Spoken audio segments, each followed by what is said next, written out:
Assalamualaikum warahmatullahi wabarakatuh. Waalaikumsalam warahmatullahi wabarakatuh. Ustadz, ada beberapa pertanyaan dari para santri dan juga wali santri, khususnya yang berada di Aceh, bahwa sekarang kan di Aceh ini sedang cukup berkembang pesantren-pesantren tahfizul Quran. Menurut pandangan antum, perkembangan pesantren tahfizul Quran di Aceh, khususnya Aceh Utara ini bagaimana? Apakah itu suatu hal yang positif? Apakah itu suatu hal yang merubah dari keadaan perkembangan ilmu? Sementara kita tahu di Aceh ini keilmuan yang sangat-sangat menonjol dari dulu adalah ilmu kitab. Adanya ilmu perkembangan hafalan Al-Quran ini apakah suatu hal yang positif apa bagaimana menurut Ustadz? Oke, bismillahirrahmanirrahim. Alhamdulillahirrahmanirrahim. Wassalatu wassalamu ala asyrafil anbiya'i wal mursalin Sayyidina Muhammadin wa ala alihi washabihi ajma'in, amma ba'du. Terima kasih pertanyaan Ustaz tadi terkait dengan perkembangan Ahlul Quran yang berada di Tanah Nangro Aceh. Jadi melihat situasi dan kebutuhan masyarakat semakin tinggi, terutama bahwa Al-Quran sendiri kita kembalikan ke masa-masa zaman Rasulullah adalah dibudidayakan dengan cara menghafal. Maka untuk menjaga tradisi-tradisi keilmuan ulama kita, sejatinya bahwa harus dikembalikan, kita pun harus berawal dari menghafal Al-Quran. Karena semua para ulama-ulama salaf, baik madzhabul arba'ah maupun ulama-ulama yang setelah madzhab 4 itu senantiasa mendahulukan dulu untuk mendekatkan diri kepada Al-Quran. Maka oleh karena itu saya sangat berbahagia ketika pemerintah Aceh khususnya menetapkan bahwa dayah yang resmi di antara 3 dayah yang diakui di Aceh ini, salah satunya yaitu dayah yang berbasis dengan tahfidz Al-Quran. Ini menjadi peluang besar untuk anak-anak kita yang punya bakat di bidang menghafal, bahwa Aceh terutama khususnya itu sangat getol untuk memberikan peluang-peluang baik beasiswa maupun non beasiswa, alias berarti dalam ajang MTQ maupun perlombaan lain.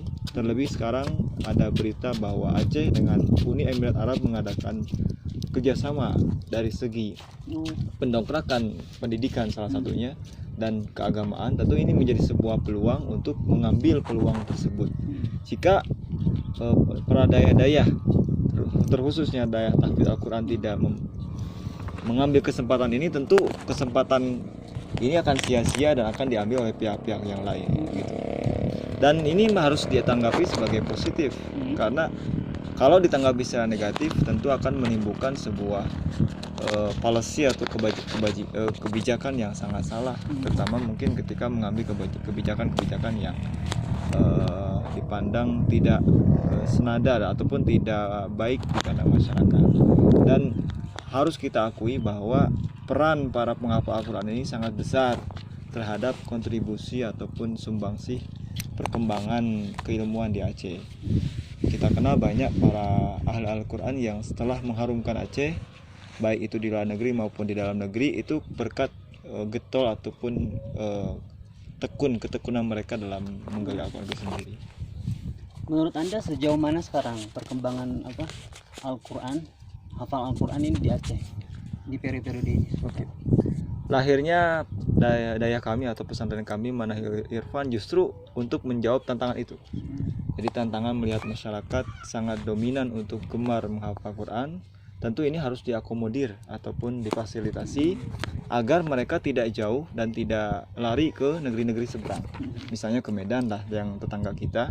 Mereka meskipun bukan memiliki konun syariat, tetapi mereka sudah jauh hari telah membuat sebuah program-program baik dari yang dilembagai oleh LPTQ sendiri maupun di lembaga-lembaga yang swasta misalnya. Tentu ini harus menjadi sebuah pemikiran bagi pemerintah Aceh yang notabene mereka mengambil basis syariat. Ini harus menjadi sebuah PR yang besar. Mereka saja yang tidak memiliki peraturan perda syariah misalnya, tentu kita harus lebih duluan mestinya dalam mendukung perkembangan ataupun kemajuan masyarakat yang sangat antusias dalam melihat perkembangan masyarakat untuk memenuhi kebutuhan menghafal Quran ini. Jadi kalau menurut Anda maksudnya apakah sudah besar antusiasme masyarakat di Aceh Utara ini atau di Aceh secara umum dalam pengembangan tahfiz Quran? Apakah sudah betul-betul terlihat antusiasme untuk berbondong-bondongnya orang tua untuk menyekolahkan anaknya menghafal Quran? Beberapa wilayah sudah muncul meskipun tidak merata ya, misalnya daerah perkotaan Oksmawe, Biren, Banda Aceh. Tapi terlebih banyaknya aja Aceh besar. Ini terlihat dalam event MTQ, kebanyakan putra-putra daerah yang bermunculan itu kebanyakan dari daerah sekitar itu. Yang saya lihat bahwa yang bermunculan itu sekitar Aceh besar, kemudian Aceh Utara, kemudian Oksmawe, Aceh Timur, dan yang lainnya mungkin belum menyusul ataupun belum bisa memberikan kontribusi yang lebih ya, meskipun sudah banyak. Tetapi dengan adanya semangat mereka, ini menjadi sebuah kegembiraan yang begitu besar, terutama harusnya bagi pemerintah untuk bisa memfasilitasi dalam pengembangan Al-Quran itu. Saya rasa pemerintah sudah mulai mencoba dan berusaha sejak dari dulu. Cuma mungkin masyarakat yang belum bisa, belum secara merata memahami ataupun menyadari bahwa pentingnya menghafal Al-Quran. Karena beberapa masyarakat baik beberapa elemen maupun masyarakat secara menyeluruh itu ada yang masih beranggapan bahwa menghafal Al-Quran itu tidak termasuk sesuatu yang penting. Itu bagaimana menurut Anda? Kalau kita bisa dilihat dari dua sisi. Yang pertama karena kurangnya mediasi informasi yang kita bisa sadari bahwa mungkin masih menganggap hal demikian itu tabu, sesuatu yang baru, sehingga ketika sesuatu itu baru maka dianggap tabu dan mungkin mengancam eksistensi mereka. Itu bisa jadi. Yang kedua karena tidak adanya mediasi yang dilakukan oleh pemerintah untuk memberikan pemahaman kepada masyarakat. Padahal itu sangat penting sekali. Apakah mungkin karena pemerintahnya sendiri dalam hal ini kurang secara menyeluruh mendukung tahfiz Quran, apa memang upaya-upaya untuk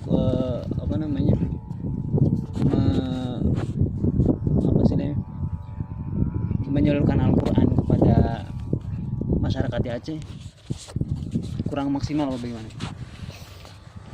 Saya tidak bisa berani untuk menyalahkan pemerintah sepenuhnya karena tokoh masyarakat pun mungkin ada sebagian yang tidak peduli dengan perkembangan itu. Jadi kalau saya bilang bahwa pemerintah salah, tentu tidak. Ya. Bahkan mungkin dikembalikan lagi untuk bagaimana misalnya contoh kebijakan pemerintah untuk peningkatan dan pengembangan Al-Quran. Salah satunya wujudnya ada LPTQ, Lembaga Pengembangan Tilawatul Quran. Itu kan berarti usaha pemerintah untuk bagaimana masyarakat itu peduli dengan kegiatan itu. Nah, bisa jadi mungkin karena kurangnya akses informasi, itu bisa jadi, dan kurangnya tenaga ahli yang menguasai bidang keilmuan. Contoh misalnya masalah ilmu qiraat saja. Qiraat Sabah ini kan di Aceh khususnya itu belum begitu mendalam ya dalam keilmuan ini. Berbeda jika kita misalnya melihat di Jawa itu bahwa qiraat Sabah sudah menjadi hal yang biasa. Dan bahkan kita kenal ulama-ulama besar di Jawa Tengah ataupun di Jogja dan di Jawa Timur itu sudah menggaungkan itu jauh-jauh hari. Tapi di sini saya belum menemukan ahli qiraat yang betul-betul fakar di bidang itu. Apakah saya sendiri yang mungkin kurang tahu ataukah mungkin belum ada orang yang bisa menguasai itu, sehingga ketertinggalan inilah yang menjadi sebuah faktor ya untuk kemunduran dalam pengembangan Al-Quran itu. Terlebih mungkin upaya mestinya para ustadz-ustadz maupun tengku-tengku harusnya mampu membuka kesadaran masyarakat akan pentingnya menghafal Al-Quran dan ilmu Quran itu sendiri. Nah ya sekarang gini ya, mungkin ada pandangan bahwa jika kita menghafal Al-Quran, maka kesempatan untuk mempelajari ilmu-ilmu kitab, dalam arti ilmu agama secara mendalam, akan berkurang volumenya. Apakah seperti itu, atau apakah mungkin orang yang mempelajari ilmu hukum, ilmu kitab secara mendalam, bisa juga dia menghafal Al-Quran secara mendalam, artinya dengan cara baik sekaligus mempelajari kitab secara mendalam seperti itu? Apakah itu mungkin seperti itu? Sangat-sangat mungkin, karena tergantung memanage dan mengatur waktu itu sendiri. Jadi kembali kepada orangnya sendiri. Kepada orangnya sendiri. Maka tidak bisa dihukumi bahwa orang yang ahli Quran maka tidak ahli hukum, itu salah. Saya sendiri, mungkin antum dari Jawa Barat itu bisa melihat ketika banyak ulama-ulama kita yang seperti misalnya Dr. siapa itu? Dr. Ahsin Sakho. Kita kenal beliau ahli qiraat, hafiz Quran tentunya, ahli tafsir. Usul fikihnya tentu nggak diragukan. Kemudian hujah-hujah terkait dengan kehukuman fikihnya sangat tidak diragukan. Pak Agil Munawar, Prof. Agil Munawar juga, beliau ahli tilawah, qiraat, semua gitu. Dan tentu dia berawal dari awalnya adalah mendekatkan diri kepada Quran. Dan semua ulama-ulama yang baik di Mesir, di Sudan, di Mekah sendiri, ketika mereka mengatakan mereka jurusan tafsir, maka tentu mereka hafiz Quran. Tidak mungkin tidak hafiz Quran. Jadi Karena tafsir pasti hafal Quran. Pasti hafal Quran. Kalau di Indonesia kan beda. Ketika dia jurusan tafsir belum tentu hafiz. Tapi ketika misalnya kita bicara di konteks lingkungan Timur Tengah, ketika dia mengambil jurusan tafsir, maka tentu orang akan menganggap bahwa orang tersebut adalah hafizul Quran. Nah, kalau seandainya orang itu tidak menghafal Quran, siapa lagi yang akan mau menjaga Al-Quran itu sendiri? Misalnya, kalau kita dengan alasan orang tersebut nantinya tidak tahu hukum, itu sangat salah besar, karena kitab-kitab yang dia kaji pun, contoh misalnya Muhammad Abu Bakar Ad-Dimyati ini kan beliau adalah seorang fuqaha, muhaddis juga. Pasti ketika orang mengatakan muhaddis itu pasti hafizul Quran. Pasti hafizul Quran. Karena tidak mungkin zaman saat itu seorang yang muhaddis, orang ahli hadis tidak hafal Quran, nggak mungkin. Tidak mungkin ya. Karena syarat menjadi seorang muhaddis itu harus hafal Quran. Gitu. Berarti apakah Anda yakin di Aceh ini akan lahir orang-orang yang hafal Quran dan memang ahli kitab juga? Sangat-sangat yakin. Gitu ke depan ya. Sangat yakin. Karena dengan kebutuhan masyarakat misalnya, memang ini kan lagi berkembang, lagi maksudnya menuju ke arah sana. Jadi ketika orang itu berproses, maka tidak bisa kegagalan dalam proses itu disimpulkan dan disimpulkan bahwa kegagalan selanjutnya pun tidak akan tercapai, kesuksesan tidak bisa. Dengan proses beginilah, maka harusnya ada evaluasi untuk pengembangan selanjutnya. Tidak boleh ketika ada proses kemudian ada masalah berhenti. Mestinya ketika ada masalah dievaluasi, diperbaiki. Kalaupun perlu ada masukan, maka masukan tersebut harus dilakukan sebuah kritik konstruksi, bukan kritik yang menjatuhkan. Tapi sekarang begini ya, kalau Anda memandang bahwa ada orang menghafal Quran mungkin dari kecilnya, tapi kemudian dia tidak melanjutkan kepada ilmu agama, artinya hanya hafalan secara memorizing ya, otak kanan. Kemudian dia melanjutkan ke pelajaran umum, pendidikan umum, mungkin dia jadi dokter atau jadi arsitektur. Apakah itu baik juga menurut Anda?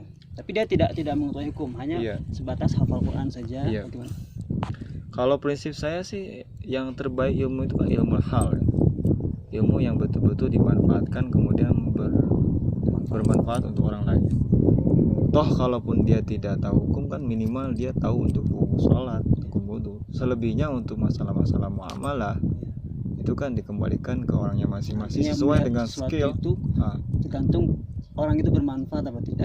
Bukan soal dia punya ilmu ini. Iya, betul. Karena tidak mungkin seseorang itu menguasai seluruh ilmu, tidak mungkin. Pasti ada kekurangan, dan kekurangan itu harus dilengkapi dengan orang lain. Bahasa Al-Qurannya ya syakilah itu. Kalau bahasa Imam Buti, Syekh Muhammad Ramadan Buti itu sebut syakilatukar rahmah. Jadi semua orang itu punya syakilah yang berbentuk rahmat. ketika syakilahnya berbeda, maka menimbulkan kerahmatan. Maka tidak bisa menjustis orang ketika dia tidak hafal takrib, ketika dia tidak hafal i'anah, kemudian kita hukumi dia ilmu agamanya lemah. Tidak bisa begitu. Karena setiap manusia punya syakilah. Misalnya contoh seperti ada anak tidak menguasai anak, tetapi dia menguasai ilmu arsitek, ilmu penerbangan, maka itu sangat dibutuhkan. Manfaatannya di situ. Ada orang yang nggak tahu takrib, nggak tahu apa-apa, tapi dia pintar berbahasa Inggris. Nah, dengan pintarnya berbahasa Inggris ini menjadi sebuah syakilah yang begitu besar, ya, untuk kemanfaatan ketika ada orang-orang turis ke Aceh, maka dialah yang bermanfaat saat menyambut orang-orang turis itu. Jadi intinya bukan persoalan dia paham ini apa paham itu, tapi soal kemanfaatan dari apa yang ilmunya dia punya gitu. Seberapa besar kemanfaatan untuk orang lain? Karena Rasulullah SAW mengatakan khairun nas anfa'ul nas. Dan ternyata khairukum man ta'allamal Qur'an wa 'allamah gitu. Ternyata orang yang mampu bermanfaat kepada orang lain itu orang yang mampu belajar Al-Qur'an kemudian mengajarkan kepada orang lain. Walaupun hanya sekedar baca atau hafal saja gitu ya. Jadi dengan kita mengkolaborasikan dua hadis ini, sebetulnya khairun nas anfa'um linnas. Ilmu apapun yang penting bermanfaat. Tapi ternyata Rasulullah mengkerucutkan kembali khairukum man ta'allamal Qur'an wa 'allamah. Sekarang kita pernyataan terakhir ya. Ketika banyak orang-orang menghafal Quran, itu sebetulnya mengurangi orang-orang yang sedang mengaji kitab atau orang-orang yang seharusnya dia mau ngaji kitab, apa sebetulnya itu mengambil jatah orang-orang yang sebetulnya dia memang tidak sama sekali untuk mondok, tapi ketika ada hafal Quran dia mau gitu. Itu sebenarnya gimana? Sebetulnya tidak ya. Saya tidak sependapat jika memang saya penghafal Quran ini mengambil jatahnya orang yang bergelut di bidang kitab ataupun kutubut turas. Justru keilmuan ini kan ibarat seperti dua sandal. Satu sandal yang berpasangan. Kalau hanya kiri saja, maka ketika kita jalan tidak akan sempurna. Bahkan Rasulullah mengatakan orang yang menggunakan sandal kiri saja maka harus dilepas dua-duanya. Sekalian nggak pakai sandal. Ya, sekalian nggak pakai sandal. Kalau misalnya orang hanya fak fikih saja, kemudian dia tidak menguasai keilmuan ulumul Quran, itu akan menjadi sebuah hal yang tabu. Dia ada sisi lain yang sangat kurang, dan kekurangan inilah menjadi sebuah bahaya menurut saya ketika ada orang yang mampu membelah pecah kaum muslimin. Kita banyak sekali dipermainkan oleh berita-berita hoax misalnya. Sering saya dapatkan misalnya orang menyebarkan begitu saja padahal dia orang alim, dianggap alim di sini yang paham berbagai kitab-kitab turas, karena sebab tidak mendalami ilmu Al-Quran. Contoh misalnya pernah saya dapatkan hoax yang berbentuk video yang menyebarkan bahwa ini Al-Quran sesat. Padahal ternyata Quran itu memang bukan sesat, cuman Quran yang berbeda riwayat, berbeda tulisan, yang menggunakan qiraat dengan bukan qiraat kita. Artinya dengan melihat fenomena seperti itu, maka ini menjadi sebuah barometer bahwa orang yang menyebarkan berita hoax ini adalah orang yang tidak mendalami ilmu Al-Quran begitu. Berarti sebetulnya PR-nya orang Aceh ini banyak ya, bukan hanya hafal Quran saja, nanti ada ilmu Quran itu yang memang harus dikembangkan nanti ke depannya. Dan ini sebetulnya bukan jadi ancaman bagi teman-teman yang tidak menghafal Quran. Justru harusnya bersyukur mereka dilengkapi dengan teman-teman kita yang sudah ikhlas, sudah letih, sudah lelah, sudah berupaya untuk menguasai Al-Quran. Nantinya akan menjadi sebuah kekuatan besar ketika Aceh dihadapi dengan berbagai tantangan, terutama tantangan yang sekarang ini. Oke, baik Ustadz, alhamdulillah ini sebuah pertanyaan santri dan para wali santri sudah cukup terjawab. Insya Allah nanti kita akan sambung tentang bagaimana perkembangan daya Manahilul Irfan di Aceh Utara. Terima kasih Ustadz. Assalamualaikum warahmatullahi wabarakatuh.